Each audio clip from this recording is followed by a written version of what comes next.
क्या कोई ऐसी जगह हो सकती है जहां मरना कानूनन जुर्म हो?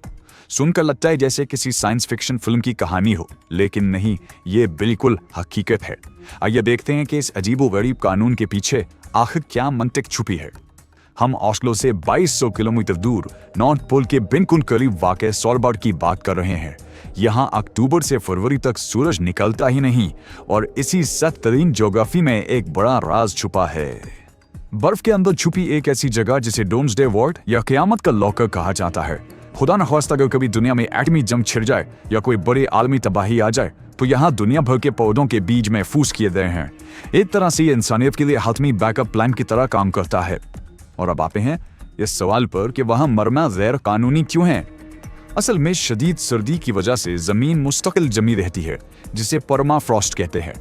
इसमें लाशें गलती सरती नहीं है, जिससे पुरानी बीमारियां दोबारा फैलने का शदीद खतरा रहता है। इसीलिए आखिरी वक्त करीब आने पर मरीज को फौरन मेनलैंड मुंतकिल कर दिया जाता है। हद तो ये है कि हमला खवातीन को भी बच्चे की पैदाइश के लिए हेलीकॉप्टर से ट्रोम्सो जाना पड़ता है। अब हम इस जमती हुई सर्दी से निकलकर जदीद ओस्लो की मसरूफ सड़कों की तरफ चलते हैं। ओस्लो का माशरा बहुत ही जदीद और मुसावी बुनियादों पर खड़ा है। यहाँ की खवातीन इंतहाई मॉडर्न है और रोजमर्रा की जिंदगी से लेकर काम की जगहों तक मर्दों के बिल्कुल शाना बिशाना है। हर लिहाज से मुकम्मल बराबरी है और ये बराबरी सिर्फ बातों तक नहीं, दफ्तरी माहौल में भी हर शख्स दूसरे को उसके पहले नाम से पुकारता है, चाहे वो बॉस ही क्यों ना हो। ये जदीद और मुसावी अंदाज उनकी पुरसुकून जिंदगी का एक बड़ा राज है। दिन के वक्त इंतहाई संजीदा नजर आने वाले इन लोगों की नाइट लाइफ बेहद रंगीन और पुरजोश होती है। ओस्लो में बार्स और क्लब्स सारी रात खुले रहते हैं। दूसरे यूरोपीय ममालिक की तरह इनकी निजी जिंदगी काफी आजादाना और खुली है और रात के इस खुलेपन में दीगर यूरोपीय कल्चर के मुताबिक फहाशी भी आम हो जाती है। लेकिन कमाल की बात यह है कि इस सारी चहल पहल के बावजूद सड़कें इंतहाई महफूज रहती हैं, जहां 90% गाड़ियां इलेक्ट्रिक होती हैं, जो शहर को साफ सुथरा और पुरसुकून रखती हैं। अब जरा इस हैरतअंगेज हिस्से पर गौर करें। 46,000 नॉर्वे में इस वक्त तकरीबन 46,000 पाकिस्तानी मुकीम है, जिसने पाकिस्तानी कम्युनिटी को वहां की चौथी सबसे बड़ी गैर मुल्की कम्युनिटी बना दी है। और तारकीन वतन में कितनी शानदार सकाफत यहाँ बसाई है, इसका अंदाजा ओस्लो के इलाके ग्रोनलैंड से होता है, जिसे लिटिल खाड़ियाँ भी कहा जाता है। यहाँ पाकिस्तान के शहर खाड़ियाँ से ताल्लुक रखने वालों की इतनी बड़ी तादाद आबाद है कि आपको चारों तरफ बड़े सुपर स्टोर्स, हलाल गोश्त की दुकानें, देसी रेस्टोरेंट्स और मसाजिद नजर आएंगी। ये एक जबरदस्त मिसाल है कि कैसे तारकीन वतन नए मुआशरे में अपना रंग घोलते हैं।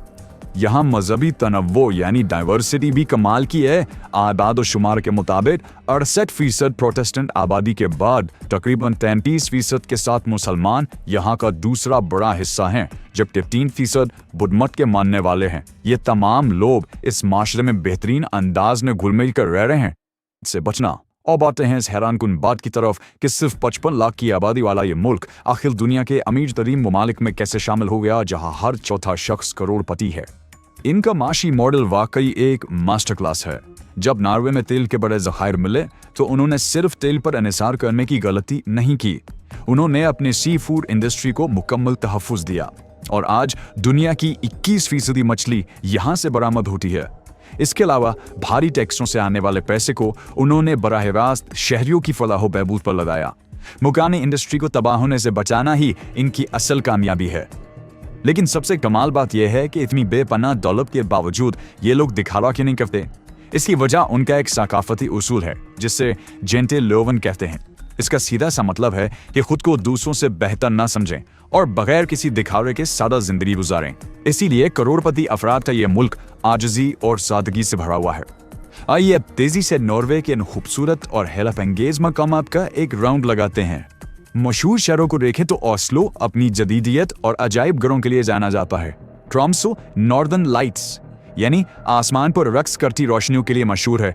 बर्गन अपनी खूबसूरत रंगीन इमारतों के लिए, और सबसे दिलचस्प शहर का नाम है हेल। अंग्रेजी में इसका मतलब जहन्नम है, लेकिन नॉर्वे की जुबान में इसे किस्मत कहा जाता है। कैसी सितम ज़रीफी है कि जहन्नुम नाम के इस शहर में आग नहीं बल्कि बर्फ और जमती हुई सर्दी होती है। सख्त सर्दी और महीनों के अंधेरे के बावजूद ये लोग इतने खुश कैसे रहते हैं, इसका एक बहुत ही अजीब राज है, और वो है बर्फीले पानी में नहाना। इनका मानना है कि जमते हुए ठंडे पानी में नहाने से दिमाग को ज्यादा ऑक्सीजन मिलती है, जो स्ट्रेस को कम करके तवील मुद्दती खुशी का बायस बनती है। ये खुश रहने का एक मुश्किल मगर बज़ाहिर बहुत कारामद तरीका है। यहाँ जानवरों के हुकूक के कवानीन इतने सख्त हैं कि कुत्ते तो बांध कर रखना भी एक जुर्म माना जाता है।